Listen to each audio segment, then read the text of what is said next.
What's going on, everybody? Let's talk about our favorite sleepers for the 2021 season. Obviously going to be some young players on there, some young quarterbacks that you want to stash on your bench, and a lot more to get to as well. Today's episode is sponsored by Sonos Arc, the premium smart soundbar for TV, movies, music, gaming, and more. Stay tuned for additional details about Sonos Arc later in today's show. I'm going to tell you how amazing Sonos Arc is. All right, what's up, Jamie and Heath? Sleepers. Hey, what's a sleeper? Somebody being drafted after pick 100. Who is going to perform better than where they are being drafted? No, just guys who draft after pick 100. They have to be good. Just any random person. Any random player. Remember my sleepers versus breakouts thing? No. Okay. Sleepers win you weeks. Breakouts win you leagues. Bam. Yeah. That's fine. I get really tired debating what a sleeper and what a breakout is, and even what a bust is. Like it's whatever we want it to be. Mm-hmm. It's basically good draft value. I feel like we have lower expectations for the guys on our sleepers list than our breakouts list, right? For sure. The problem is also, like, you could be talking to somebody in a 10-team league versus a 12-team league. You could be talking to somebody who's never played fantasy before, who's played for 100 years. You know, it's just, we don't know. Somebody that's been playing forever and has been studying this since January, a breakout is not going to surprise them unless you're talking about somebody that's probably after pick 100. So what is it? What exactly is in your mouth? Is it like a sucking candy, a throat drop or something? Yeah, because I'm running from show to show, and so my voice is going. Like Shrek. I thought I could finish it before we started, but I apologize. That is quite all right. All right, so the first question I have for you is actually an unusual one. Usually I ask you for your favorite sleeper, but I want to know, is there a sleeper that you either had on a previous list or you currently have as a sleeper but you're concerned about, or someone you had to remove? Maybe a sleeper whose stock is trending downward right now. Heath, who would you say if there is one? Nope, you have to go Jamie first because you asked me what was in his mouth and it made me cough. Okay, Jamie. Elijah Moore. You know, I don't like the fact that he's hurt. And, you know, he's hard to justify drafting where I have him ranked right now, which is in the early 40s, especially coming off the first preseason game when Corey Davis has quietly been doing enough things in training camp and practice. He hasn't had the wow stuff that Elijah Moore's had. But, you know, I think you just look at these two guys plus whatever they get out of Jamison Crowder / Denzel Mims. But these two guys should be the leaders of this receiving core. And I still like Elijah Moore a lot. Maybe the injury drops him down a few spots, a few rounds. But I'm concerned that he's got this quad injury that I thought was going to be day-to-day and he'd be back at practice. But the fact that he's going to miss practice this week in the second preseason game is discouraging. Yeah, right in that same range, Mecole Hardman for me. The lights come on and he gets to play one series with Patrick Mahomes and he has like a 3-yard pass and he basically tries to shovel it to the defender. It was an awful effort. And I worry because this is not the first year that we've heard about how great Mecole Hardman's doing at practice or how he's due for a bigger role. So I have some concern that it won't materialize. And so I may pull back on my ranking of him in that same range as Elijah Moore, but I do still think that there's a lot of upside. You just got to turn it into production. So who would you guys rather have, Hardman or Moore? More. I've always had Moore ahead, so I'm not changing that. Oh, sorry. Okay, Jamie's still going with Moore. I will go with Mecole. Okay, now I just want to take a quick break from this, talk about the podcast league. If you have a creative entry for the podcast league, you just heard the scary music I played. I refuse to use it for Mecole Hardman. But if you have a creative, because somebody else. Why do you discriminate with people with the last name MAN? Yeah, so listen, because somebody else did it for me, as you'll see. Send us an email, fantasyfootball@cbsi.com. Our podcast league, we are drafting August 30th at 8 p.m. Eastern. August 30th, 8 p.m. Eastern. If you want to be in the league, if you can make that time, send us an email, fantasyfootball@cbsi.com. Put podcast league in the subject line. If you want to be creative, please do. We encourage it. That's how we get stuff like this. When a touchdown's there to be vultured, yeah. Who you gonna call? Wayne Gallman. When Wentz goes deep and a catch is made, Who you gonna find? Michael Pittman! When the candle's lit and the wine is poured, who you gonna call? Mecole Hardman! I ain't afraid of Mecole. I am. Hardman! Well done. Mecole. Yeah, so there you go. Thank you very much to Jordan Chong. Strong entry, under consideration, finalist for the podcast league. We'll see if you get in. So send us anything you want. Okay, Miami is going to continue to use 3 running backs, according to Brian Flores. What do you guys think about this? Jamie, get the first word, since I know you were high on Gaskin and you're obviously a little disappointed. We did talk about it on Monday's show, but then we got this quote from Flores talking about how he was going to use all 3 guys. I hate it. I absolutely hate it. You know, I still think Gaskin is the best. As we talked about on multiple platforms, we saw this last year with the Dolphins. Not that we expected Gaskin to be the best, but he had to wait until Jordan Howard proved to be ineffective. And I think Malcolm Brown will prove to be ineffective if he's in the lead role. But he's going to play. Savon Ahmed's going to play. Gaskin is not going to be the lead guy to the extent that he was last year. And so it's hard to justify drafting him in round 4. It's probably hard to justify drafting him in round 5. He's probably closer to a round 6 pick. There's been this has happened with Josh Jacobs, with Miles Sanders. It happened with Dave Montgomery, and then he bounced back up. These guys fall from the mid-range running back 2 discussion or the 20 discussion. And for me, every time I get to that Travis Etienne, Kareem Hunt group, and I have a hard time dropping them past those guys, because those guys are part-time running backs as well. And I think there's a better possibility without an injury that Gaskin gets back to that 18 touches a game than Hunter Etienne. So I'll still take him before those guys, but he's pretty much dropped. I struggle between him and Mike Davis. Those are kind of the last 2 guys that I feel good about as my number 2 running backs. I think at this point you got to put Davis ahead of him, you know, and it's probably Sanders and Jacobs that are the ones that people will struggle with, just given the concerns that you may or may not have. I know, Heath, you don't have the same concerns about Josh Jacobs, but you know, he's going to be in a timeshare on a team that's not going to be very good. Dolphins, at least, you know, they're going to be good, or at least have the ability to be good based on what we've seen from them a year ago and their roster. So it's just troubling, you know, because he looked like one of the guys that could maybe escape that group. And now it doesn't seem like he's necessarily going to. He still could, but you just have to dial back expectations. So does that mean that, Jamie, you would take Mike Davis ahead of Josh Jacobs and Miles Sanders? I'm getting there. I'm getting there with Sanders dropping the ball by the minute in practice. Davis, you know, I don't know. I hate that whole group. Yeah, but Davis has been ranked all year basically as if, well, yeah, but we'll get to camp and eventually the Falcons will add somebody else.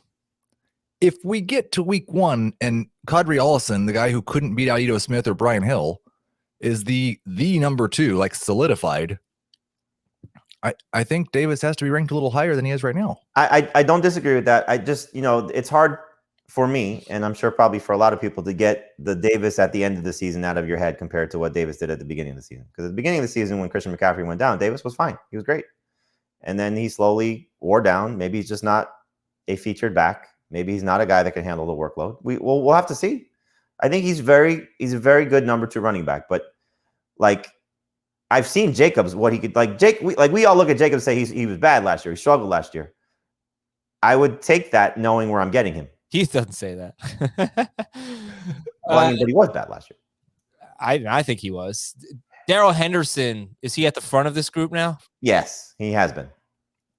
Well, you have Gaskin ahead of him. Well, I mean, my expectations for Gaskin were he was going to be better, but Henderson is certainly in front of that. You just haven't updated you're saying that I haven't updated my rankings yet. No, that Henderson will be ahead of Gaskin. Yes, if they stop, if they give me a moment to stop doing a show, I will do I'll update my rankings. Okay. More news and notes. DeAndre Swift hoping to practice Tuesday, which is today. We're recording this on Monday. You're listening on Tuesday. If you're not listening on Tuesday, come on, get with it now. And they did say on Swift, and they said this about a lot of players, that if that had been a regular season game, he would have played last week. Excellent. Melvin Gordon has a, hopefully, they say minor groin injury. Hopefully not too bad. Poor Lamar Jackson. Sammy Watkins left practice with an injury on Monday. And Jamie, you made a change in your quarterback rankings. I did. Yeah, didn't you say you put Josh Allen ahead of Lamar Jackson? Oh, that was since the quarterback preview. I just wanted to make it clear that when I brought it up, because I haven't said anything about that yet, but that's been for a while. Oh, okay. I'm sorry. So Heath, Jamie did not make a change in his quarterback rankings. I didn't make it over the weekend. I mean, I made it 10 days ago, probably. Yeah, I've still got Lamar at QB2, but it's not been a very good start to the training camp preseason season for the Ravens. I will say, in just in regard to that, I mentioned this on HQ. I can rank Hockenson over Mark Andrews now. You can't. I can't. I just, with all the Ravens receivers falling apart, it was always close to me to begin with, and I think, I've said this time and time again. Anytime I say I like Hockenson, it doesn't mean I don't like Andrews. Anytime he says he likes Andrews, doesn't mean he doesn't like Hockenson. I've always liked Mark Andrews, and they were always very close in the top 200. And so it's just the same thing like the quarterbacks. Whenever there's something that's going to downgrade or potentially upgrade one of them, you make a change. And I think Andrews gets a bump because of the injuries around him. I think he's the better player because I've seen him do it. I just thought Hockenson was going to be in a better spot, and now he's hurt, and the other guys in Baltimore hurt. So I would take Andrews over Hockenson, but I still take both over Pitts. Okay, Devontae Smith returned to practice. Latavius Murray could be battling Devontae Freeman for a roster spot, according to The Athletic. So Heath, what does that mean for Alvin Kamara? And Murray did not have a good preseason debut, that's for sure. But what does this mean for Alvin Kamara? Could we see usage that we've really never seen before from him? 1 billion touches. Heath is on mute. You definitely have a take on this. You gave it to us off air during HQ, and then I talked about the situation. I don't necessarily you think that Alvin Kamara is going to see a career high in rush attempts this year. So I don't know who you're talking to because your mic was muted for you. I'm talking to you, Adam. Oh, okay. You heard that mic check? Yeah. When I said that on HQ? Yeah. I was just goofing around before the show started. Yes, I do think he's going to have a career high in rush attempts. He hasn't gotten to 200. It's a 17-game season. So I'm thinking about 220 to 230, which is something like 13 to 13 and a half carries per game. Yeah, he's been between 12.2 and 12.9 each of the last 3 years.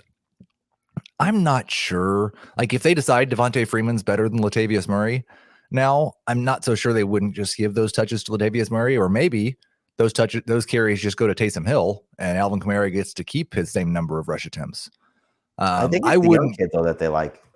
Yeah, it could be him too. I wouldn't predict a significant increase just because we're so far into his career, and that's his use. That's how he's been used. And he hasn't exactly been he's not had a major injury, but he hasn't exactly been injury free at that workload. If they are going to do this, I think money is probably involved. I think they would have a slight cap hit. But if they like Tony Jones, and apparently, people covering the team like Tony Jones, he had the strong preseason game, 7 carries, 82 yards, and a touchdown against Baltimore. It was against backups, obviously. But I would be more interested in him than I would be Devontae Freeman. Yeah, I would say for Kamara, kind of an interesting thing here. First 5 games of the 2019 season, he had, come on, Pro Football Reference, he had 15 carries per game. And then in the next game, he got hurt. And when he came back, he had a game with 4 carries. So that kind of influences the end of season numbers. But after that, he had a right around 12 carries per game. So it's possible that it was 12.2. It's possible that they got a little scared off based on the injury. I don't know. It's obviously just speculation. But you see, you know what happened the year before? He was hurt and he didn't look good. Right. That was the same year, right? 2019 I was talking about. Oh, I'm sorry. You're talking 2020. No, 2019. So he had 15 carries per game to start the year. Then he got hurt, and then he was at 12 carries per game, basically rest of season. I will say a point in your favor. In his last 3 games last year, he averaged 21 carries a game. Well, I think if it was a playoff game, if they weren't worried about the long haul, they would turn him loose. And you see that sometimes, right? Look at the playoffs. Or look at his week 16 was his 6th touchdown game. He had 22 carries. Playoffs, he had 23 carries and then 18 carries. So it's kind of like what we saw with Aaron Jones in the playoffs a couple of years ago. And these are their best guys, and then they turn them loose. But I don't know if they will do that for the long haul. But man, the team is crumbling around Kamara. I don't know if this is a good thing or a bad thing. It's like he's obviously their best weapon. I mean, you say crumbling. They're going to have a backup running back. Yeah, but they're not going to have a very good one, it seems. You don't know that. Okay, I have to make that assumption right now based on drafting. But if they feel that Latavius Murray has lost a step or whatever the case may be, and they like a younger guy in Jones or they like a proven guy in Freeman who may or may not have something left to offer, I wouldn't necessarily put that as things crumbling around. I'm not just talking about that. They have a quarterback competition right now. Oh, the rest of it, yes. Over totally. 6 times in their preseason game. They're totally right. Totally right. Roquan Smith is out. But again, see, I wouldn't put this in that category. What? The running back situation? I didn't mean just the running back situation. Yeah. No, I'm sorry. Okay. All right. And then that's it. Hey, you want to hear me and Jamie bicker at each other? I don't know if Jamie's on actually this, but probably. Oh, yes, of course he is. Tuesday night. Come join us. That's tonight, 7 p.m. Eastern for a live mock draft. YouTube.com/fantasy football today. So join us there. Watch our mock draft. Ask us questions. We'll be live at 7 p.m. Eastern. If you go there now, youtube.com/fantasy football today, you can hit the subscribe button and you'll be notified when we are live. But just in case you don't do that, just be there at 7 o'clock. We have a lot of fun every Tuesday night. We'll see you then. All right, it is time for Raising the Bar, presented by Sonos. We are looking at players who have the potential to raise their game to the next level. And for this one, I'm going to ask you for one of your favorite sleepers. Jamie, you're up. I draft a lot of Darrel Williams, and it's, the lottery ticket appeal of if something happens to Clyde Edwards-Helaire, but also I think he's going to play in some semblance of, not tandem, but he's going to get enough work that if you're stuck in a deeper league, 14-team league, 16-team league, that he might have some flex appeal. I don't know exactly what's going to happen between Darrel Williams and Jerick McKinnon because I don't think we'll know that until something maybe happens to CEH. But I saw last year that when he was out and Le'Veon Bell stunk, that was the guy that they turned to. You look at what this backfield looks like right now with CEH, Williams, and McKinnon, and I think McKinnon is going to be more of a specialist as opposed to Williams maybe being a featured guy if something happens to Edwards-Helaire. So he's a late round target that I take in almost every league so far, and I will continue to do so. Darrel Williams. Okay, Heath, you're up. We are looking at players who have the potential to raise their game to the next level. Yeah, I'm just checking ADP to make sure that I'm inside of the sleeper range. It's ever changing this time of year, and I was not. So I'm going to go ahead and go a little bit lower. Devin Singletary. I thought he looked spry in their first preseason game. Obviously, Zach Moss wasn't there because of a hamstring injury. He's supposed to be back this week, and I'm sure he'll get another crack at this job. I will admit that it does seem like the people there would like for Zach Moss to be their lead running back. He just hasn't shown yet the ability to do that. And there's been some reports about the things that Singletary's done this offseason to raise his game.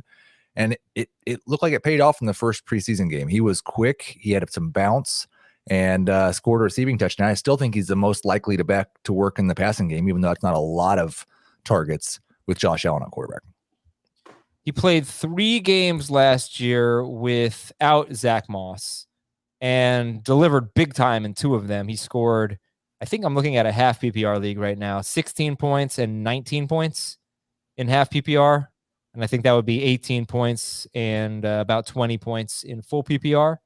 One game was a total dud, 11 carries for 25 yards, 1 catch at Tennessee. If I recall, that was like a Wednesday night game and the Bills just didn't really play that well. But so he did really well when Zach Moss wasn't there. Should Devin Singletary now be the first Bills running back drafted? I don't think he will be, but I've got it back that way again. I had Singletary for a long time ahead of Moss, and I think you can still pretty safely wait for Zach Moss to get drafted and then draft Devin Singletary.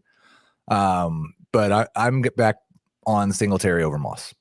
I think it depends on when you're drafting. If you're drafting now, you're definitely taking Singletary over Moss because you just saw what the preseason game looked like. You saw that Moss was banged up. I'm still hopeful for Zach Moss, but I see where Heath is going on this, and I can't argue very much at this point. All right, let's get some more sleepers out there. So, Jamie, you you didn't tell me you're a sleeper. You wanted to surprise me. So Go ahead, surprise me. Give me some sleepers. Another guy very similar to Darrel Williams, Xavier Jones. Coming off the preseason game, I was encouraged by the way that they used him. I think he's going to be the number 2 running back to Darrell Henderson, and Henderson's had a hard time staying healthy. So it's not a very hard formula to take these backup running backs with late round picks. You find good offenses, you find guys that may have a little bit of talent, and you draft them, and you just kind of wait it out if you can. I mean, there's going to be some cases where you probably drop a guy or two of this caliber, and then you end up regretting it when the injury happens, if in fact it does happen. But if you have enough roster space to carry a guy like Williams or carry a guy like Jones, they could pay big dividends down the road. So again, it's not as we see more, as we know more, they go from 14 round picks to 12 round picks to maybe 10th round picks. But when you're looking for potential difference makers, lottery tickets, these are the type of guys that are going to be on the end of your bench, and hopefully at some point they can help you out whenever circumstances arise. And the way they might be a little concerned about Darrell Henderson's workload and health, it's reasonable that Jones could have somewhat of a role even when Henderson is healthy. I don't know what that role would be, but I don't know, man. I don't know how many of these players I can put on my bench and just kind of hope for an injury in the first couple of weeks before I inevitably have to drop them. And that's the gamble. It's the gamble when you drafted Tony Pollard. I mean, and then Zeke got hurt in the middle of the season. Most people didn't have Pollard on their team by that point, the ones who drafted him. A.J. Dillon, when he got the opportunity against Tennessee when both Jamal Williams and Aaron Jones were out. We just don't see those things. You can't foresee those things until they actually arise. But it's the ability to manage your fantasy team that way, and if you have a belief in somebody, and look, these two guys I think are going to play a little bit. It's not going to be like Alexander Madison where you have to wait that out and then he barely sees the field. I think these guys will see the field to some capacity based on the guys in front of them. So I obviously chose these guys specifically, but they're the type of players, again, that if I have a double-digit round pick and I don't love the value of the receiver or the caliber of receivers on the board, I have my quarterback, tight end, starters locked up. These are the type of players that I tend to gravitate toward. Okay. I don't know if you have any opinion on this, guys, but random preseason observation. I thought Darrington Evans looked pretty good for Tennessee. He looked kind of physical. He got hurt again. He got hurt again? Yeah. Pulled up lame. No, I didn't see that. I'm sorry. But my impression was that he showed that he's not just a third down back or anything like that, that he might actually be a true handcuff to Derrick Henry. But that's what I was looking for. And I thought the same thing, but yeah, he, I don't know. I haven't seen any updates. Maybe it's not serious, but yeah, that's, it was discouraging when he left. All right, Heath, hit me with a sleeper. Team Geo. Giovanni Bernard. This was almost my my Sonos go to a new level guy, but he's had too many opportunities when Mixon has missed time that he's performed like a top 20 running back. So I can't necessarily say that, but I do think in full PPR he could perform like a top 20 running back. Tom Brady obviously loves to throw to his running backs, threw to them even last year when he probably maybe shouldn't have, as bad as the group was at catching the ball. Everything that we've heard from camp is that Gio is the third down guy, that Brady loves him. They first team snaps with Brady. He was the only running back who played on third down. I think it's pretty clear that he's going to be now. The James White role doesn't quite exist because they've got Mike Evans and Chris Godwin and another one of my favorite sleepers, Antonio Brown. But I do think that he's going to pretty clearly lead the backfield in third down snaps and in catches. And I think he might be a 50 or 60 catch guy. Who do you think is the best true pass catching running back this year? Who's the guy? The James White to Tariq Cohen? Is it White? Is it Gio? Jamal Williams? In terms of like who catches, like not McCaffrey or Kamara, like just the guy that's the guy who's primarily scoring fantasy points in a third down kind of. Coming off the first preseason game when I thought it was going to be a little bit of a different situation, I'll go back to J.D. McKissic. I mean, the fact that they used him in all those third downs and he did so well last year, I don't know why you wouldn't put him in that category again this year. Because man, these guys are going so late this year. I hate passing down running backs or pass catching running backs in fantasy football, but not this year. The value is amazing. Like Nyheim Hines, J.D. McKissic are going 130th, 140th on Fantasy Pros. Then James White, Giovanni Bernard in the 160s. On CBS, I don't think it's much different than that. James White is 163. Giovanni Bernard is 179. I mean, if you can wait it out, Tariq Cohen's free. Yeah. So no, there's not a marquee guy this year. Like Tariq Cohen was probably a 7th-round pick. James White has been in that range before. Nobody's drafted them this year. I don't know if people consider Jamal Williams to be that, maybe. But no, I think he's the early down spec. I think he's the opposite. Jamal Williams? Oh, yeah. He's not. Like, he can't be. DeAndre Swift will crush him in that role. I mean, hell, it might be Myles Gaskin. Might be David Johnson. It might be David Johnson. I'm going to go with Team Geo. Fair enough. Okay, let's get another one from Jamie. Go ahead. I'm probably stealing this one from Heath, but I'm going to say Sterling Shepard. Just with everybody's hurt. I mean, and he's got the rapport with Daniel Jones. We saw it last year. There's not a huge ceiling, I think, for Shepard unless everybody is out and out for a significant period of time, because Galladay's coming back. Tony will play at some point, but I mean, Galladay's track record and Tony's track record is not exactly getting off to a good start. So, Shepard is another guy that you can get extremely late. Better in PPR than non-PPR, playing for a contract situation. So there's motivation there. It was a fascinating stat. I don't know if you knew this, Adam, before. Maybe you saw it on the telecast, that he's the longest tenured Giant right now. I didn't see that. That was I was watching the game. I was actually in New York over the weekend watching the game with Jets fans, and they were just like blown away by that. Like, oh my God, that he's the longest. That stat must have come on the screen when Darrington Evans was getting hurt, and I just wasn't paying attention to football. Maybe so. He wasn't in the game at that point, Shepard. But yeah, he's the one I think that Daniel Jones may end up leaning on more so than we expect, and he's just an amazing value pick as late as you could possibly find. Oh yeah, and he's played 16 games over the last 2 seasons with Daniel Jones that he didn't leave with an injury, and in those 16 games he has 97 catches and only 949 yards, but 97 catches, 14.2 PPR fantasy points per game. That would have made him wide receiver 25 on a per game basis. That's Sterling Shepard.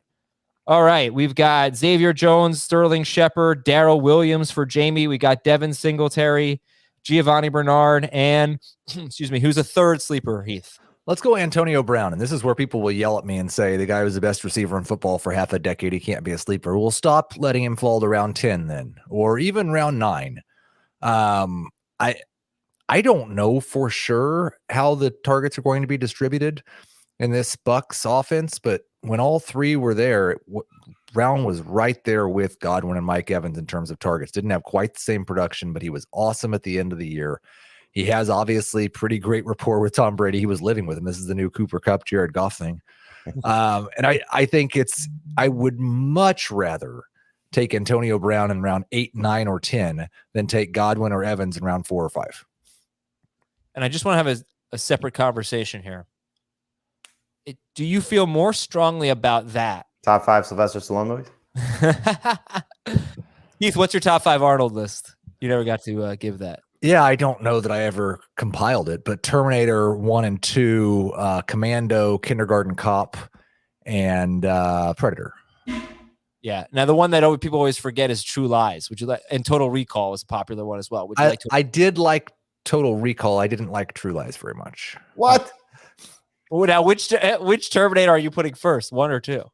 I do not care. It's a huge difference. Like, if honestly, this is the thing though, and this is why I struggle with these conversations. You could show me scenes from Terminator 1 and Terminator 2, and I wouldn't probably be able to separate them. Then you're not allowed to make a list. Well, I didn't ask to. Well, you should have said no. I'm not allowed. All right, let's go to Rotten Tomatoes and let's guess how much higher on the Rotten Tomatoes meter is Terminator 2 than Terminator 1. They probably both are very good. I'm going to guess Terminator 2 is like a 95% and Terminator 1 is like an 84%. I'll go 91 and 86. I would be closer to that. I was going to say 92 and 88. Okay, I'll get back to you on that. My fantasy question for you, Heath, was where's Terminator 2? Come on now. My quote was, do you feel more strongly about the I'd rather wait and take Antonio Brown than Godwin or Evans with the Bucs or with Michael Gallup and the Cowboys? Which one do you feel is better value? Brown? The Bucs for sure. Brown for sure. Okay. All right. I can't figure it out. Is he a better value or is he a better player? Because Gallup's probably better value. Well, I mean, it depends on which ADP we're using, I guess. I don't know where Gallup is in CBS. Oh, okay. Well, He's 131 and Brown is 118. who the hell is going ahead of these people that they're going so low? 114. I'm sorry. A lot of DSTs actually in that mix, in going ahead of them. Okay. So I'm going to tell you about more sleepers after I tell you about the Sonos Arc. I am a proud owner of the Sonos Arc. The smart soundbar has made me enjoy watching TV and listening to music just so much more than I ever had. And it's seriously as awesome as I'm telling you. Okay. I know this is an ad, obviously, but everything I say is completely genuine. I really, really love my Sonos Arc. Arc was designed from the inside out for incredibly clear sound and rich bass, then fine-tuned by Oscar and Grammy-winning producers, mixers, and artists. True Play turning software further enhances your listening experience by optimizing Arc sound for the unique acoustics of the room. Now, from a sports perspective, I'm watching a lot of baseball. The crack of the bat is so different with the Arc. I listen to music all the time. I listen with my kids.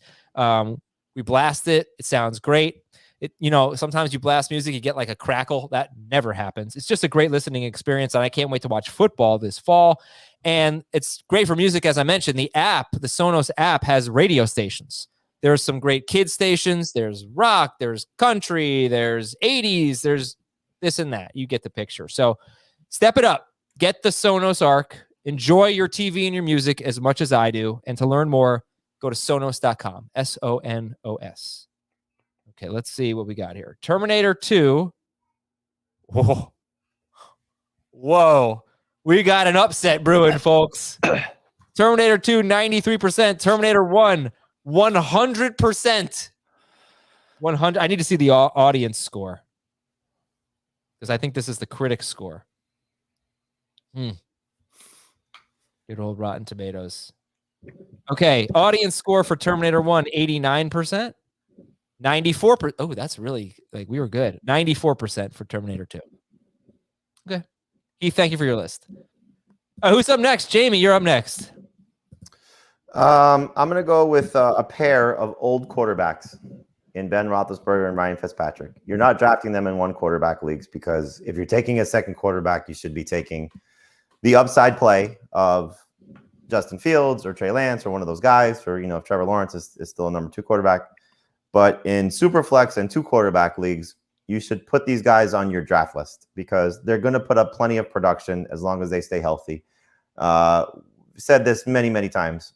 Oh my gosh, I have to have one of Deontay Johnson, Juju, or Chase Claypool, or you end up drafting them just by the way it falls. But they're 3 receivers that are typically in the top 30 overall rank list. Najee Harris is going to be a star, but he's going to work in the passing game. It doesn't work unless Roethlisberger is good. Now, you can say, okay, maybe Dwayne Haskins comes in, or Mason Rudolph comes in. But Roethlisberger was the 13th quarterback in fantasy last year in total points. And that was with a bad elbow and just a miserable situation for a team that was 11-0 and finished 12-4.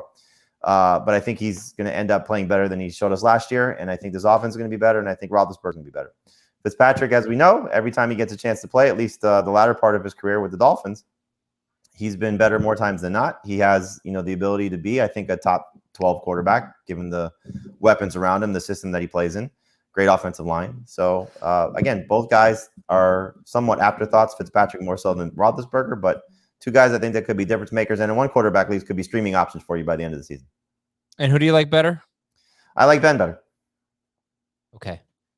Just looking at this stretch of starts for Ryan Fitzpatrick with the Dolphins from when he took over in 2019 to 2020. That was 17 games, 4,357 yards, 26 touchdowns. He also added 338 rushing yards. I'm sorry. No, I'm wrong. This is his 16-game pace. Okay, here was what he did in 17 games. It's even better. 4,629 yards, 28 touchdowns, 359 rushing yards in 17 games, and 6 touchdowns rushing as well. And he scored 20 or more fantasy points in 11 of his last 13 starts. I don't know, something like that. He was very good. He had a very high floor. All right, Heath, I think we can do just one more. I just want to circle back before Heath, just because we mentioned Devin Singletary. On Monday, Zach Moss returned to practice, and apparently, according to The Athletic, had a very good showing. So put him ahead of Singletary. it's going to be one of those things I think that fluctuates back and forth with these two guys. But apparently he did get back into the mix and had a good showing today. Yeah, and actually, this is random, but we mentioned Dwayne Haskins. Heath as a dynasty guy, do a lot of dynasty content. Dwayne Haskins, is he maybe a little dynasty sleeper right now? A deep dynasty sleeper, yeah. It would have to be a 2-quarterback or super flex league, but he should be stashed in those formats. I mean, I feel like everybody's pretty much a deep dynasty sleeper, right? You know. I mean, yeah. That was criticism of me. Like if Latavius Murray gets cut by the Saints, I'm not sure that he's a deep dynasty sleeper anymore. If you get cut for Devontae Freeman, I think that crosses you off the list. Although Devontae Freeman was not a deep dynasty sleeper, and now he might be. There you go. The thing with Haskins is, is he the Steelers' heir apparent? Because I don't think he's got a long-term deal with them.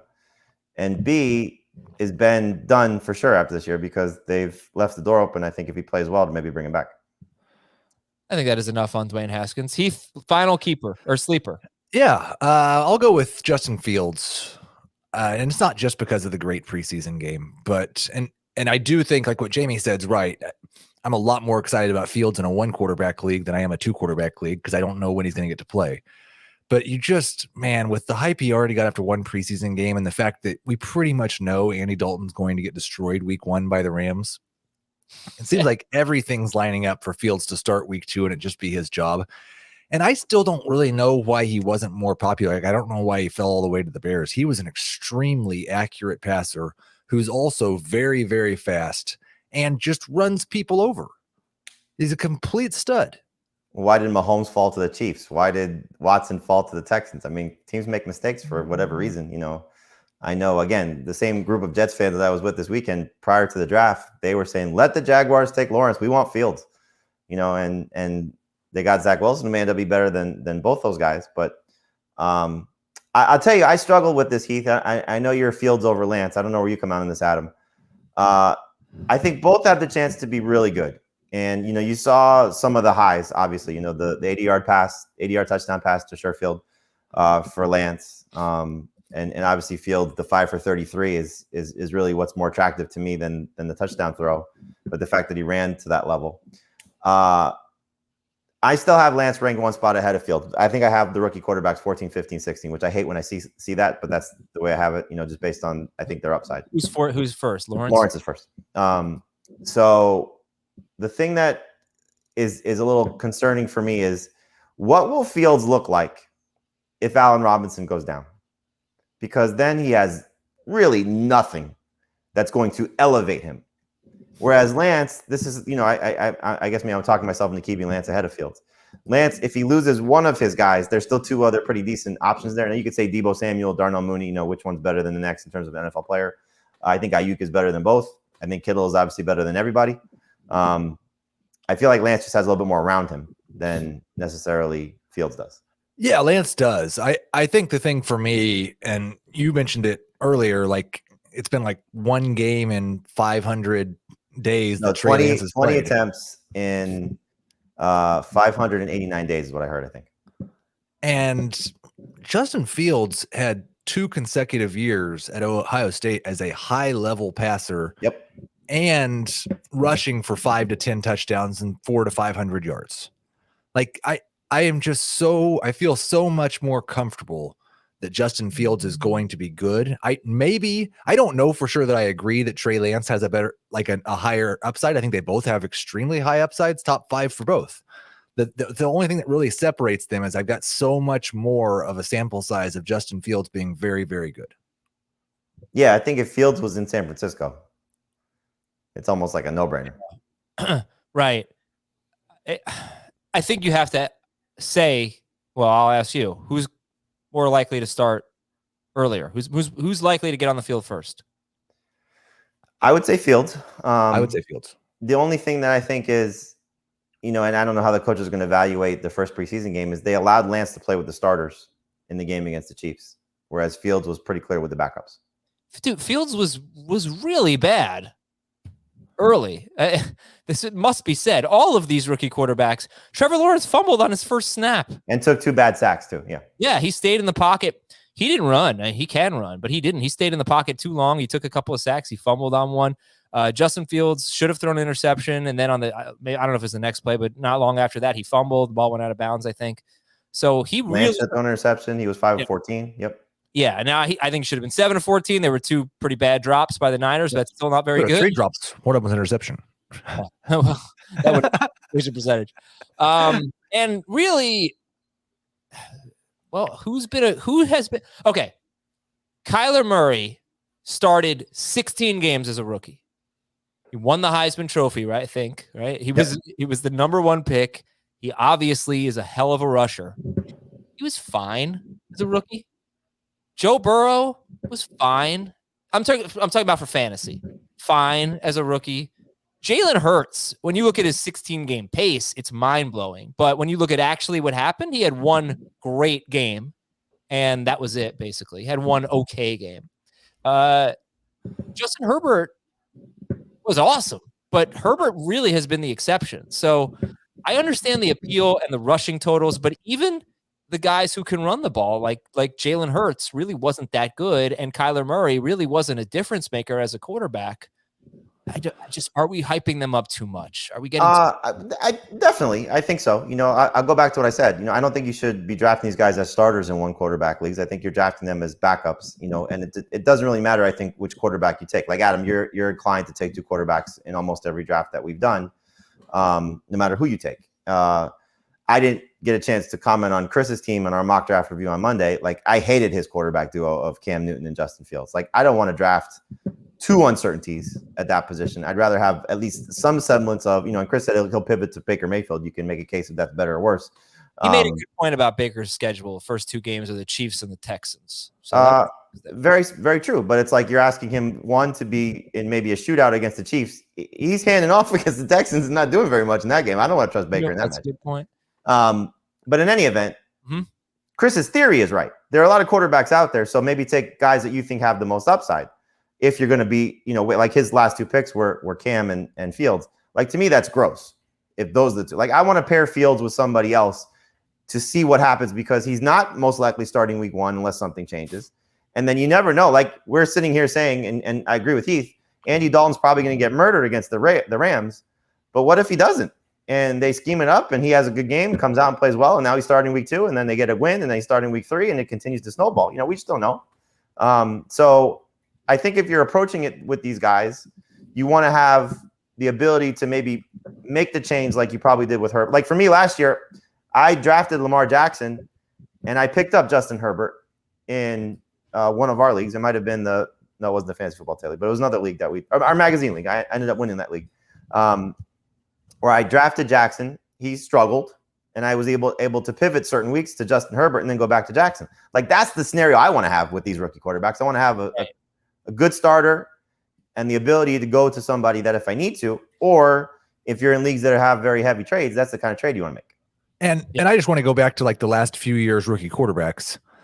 I think Josh Allen, Baker Mayfield, and Lamar Jackson were all starting quarterbacks on a per game basis. They just didn't. Lamar start. As a rookie was just a 6-game sample size, I think it was. Yeah, he was okay. I think it was 8. 6 to 8. 6 to 8. Yeah, but he was playing. Remember, he wasn't starting.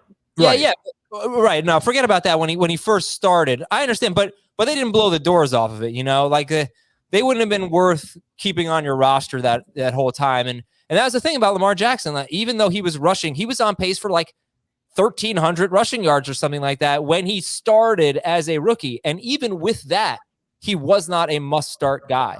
But I totally agree. I actually don't disagree with anything that you've said.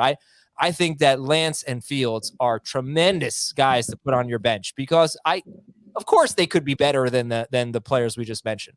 But even the really mobile rookie quarterbacks have struggled as passers as rookies in recent seasons. So I guess I just wanted to throw that out there. And you're right, Jamie. I mean, that's like kind of what Chris did. Is I think Justin Fields is a little bit too much of a part of his strategy. You've got to have quarterback, I think, figured out a little bit better if you're going to put Fields or Lance on your team, because there are no certainties with them. Well, it's just pairing him with somebody like Cam. That's the the problem for me. Right. Okay. Let's read a couple of emails here before we sign off. Oh, Heath, you have to go. I have to go. 2 minutes. All right. Heath can go. Jamie and I will finish up with a few emails. This is from Dustin from the best college in Iowa. Iowa? Maybe. Iowa State? I don't know. He didn't tell us. Dear Moss, Carter, Diggs, and Harvin. Vikings receivers. Yeah, I thought that the greeting would give us a clue to the college, but not at all. I have a Viking story to tell you when we're done with this question. Okay. My league has decided to take out the tight end position and add a second flex position. Should I invest more in running back or wide receiver? What's the format? It is an unknown format from an unknown college. In non-PPR, I would lean toward running back, half best player available of those positions, PPR receiver. Would you like to tell your story now? So you were on the show on Monday's Fantasy Football Today, and we had Bryant McFadden and Pete Prisco on CBS Sports HQ live from Vikings camp. I highly encourage you to go check out the interview because they were fantastic. And I thought BMAC was hysterical with his receiver comparison of Justin Jefferson and Adam Thielen when he said that Jefferson is the sports car and Thielen is the family car. He's going to get you from place to place, but doesn't have a lot of excitement, whereas Justin Jefferson is going to be all the excitement.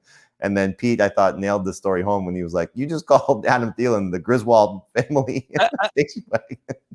I actually couldn't hear it. I didn't hear what they said. So this is the first time I heard that line. That's great. Oh, it was so funny. And then I said, what vehicle is Irv Smith? And they didn't take the bait. Oof, what vehicle is Irv Smith? Yeah, I was going to say when they didn't answer, I was like, is he like an RV? Is he like a tank? Yeah, he's what Cousin Eddie shows up in. Yeah, it's a good call. Yeah. Yeah, we had a good discussion about the Vikings. You can see all of that on the CBS Sports app, and you can even watch them on demand.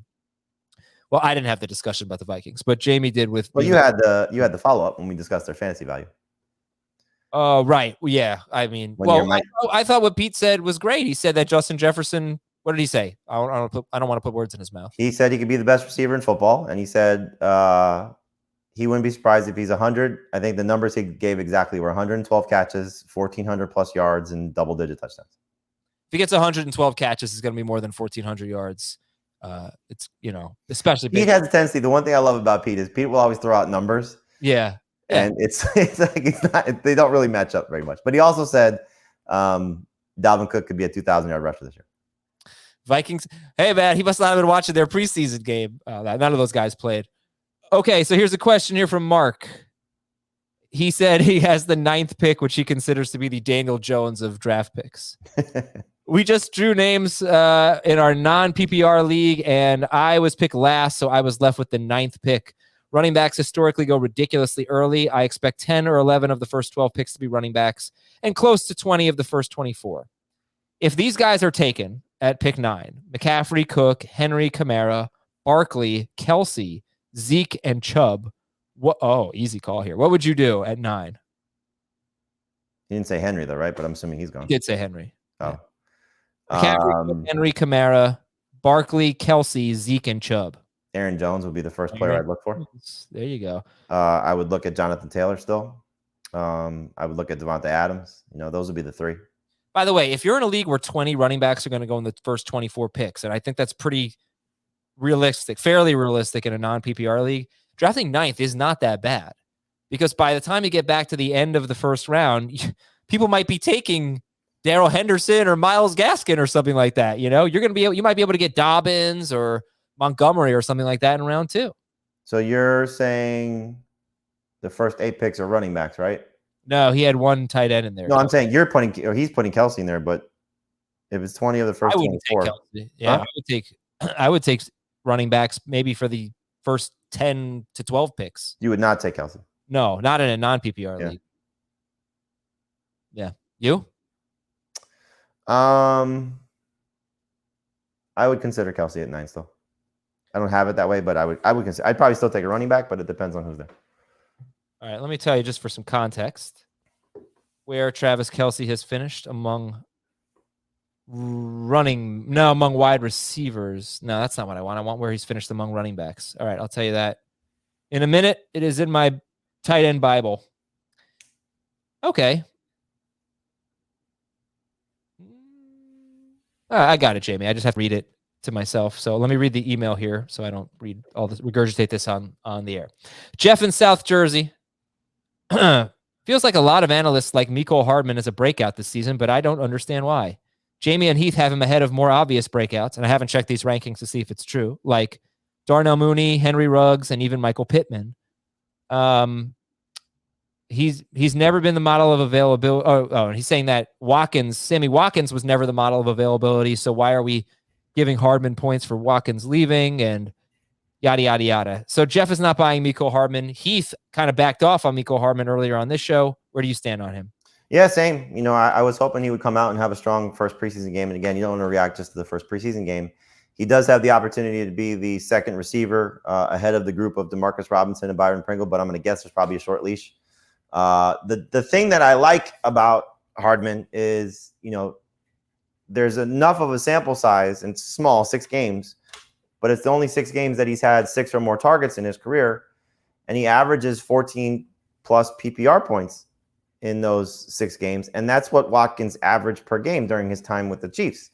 So if those 6 targets go to him, that's not a guarantee, then I think he's going to have the chance to hit, because there's more opportunities for a guy as fast as he is and, as talented as he may be, he still has to prove it.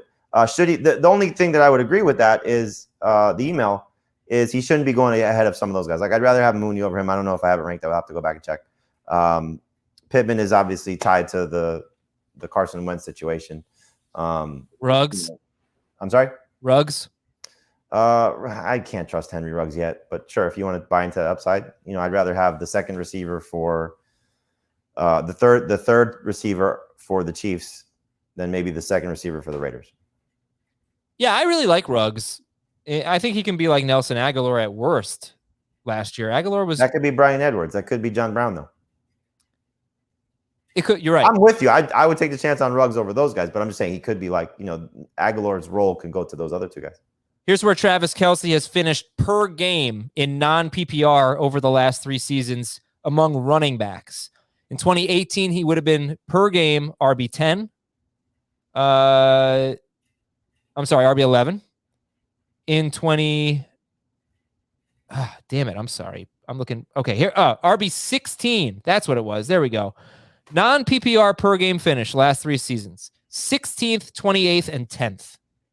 So that's why even in among running backs or overall players? Among running backs in non-PPR. Yeah. So he is not a first-round pick in non-PPR to me. His best season was last year. And I'll just double-check to make sure I'm reading it right, because I have a lot of notes there. But even in his best season per game, 13.8 points per game. Let me make sure that's only 10th best among running backs. It's really not that good. 10th best. A little bit better than Josh Jacobs, a little bit worse than David Montgomery. So that's the best that we've seen of Travis Kelce. If it's like 2018, which was a great year, he was RB16 that year. He should not be a first-round pick in a non-PPR league, in my opinion. All right, everybody. Thank you so much for listening and watching Fantasy Football today. We'll come back tomorrow with our favorite breakouts, and we'll try to define breakout. Remember, sleepers win you weeks. Breakouts win you leagues. We'll talk about that tomorrow.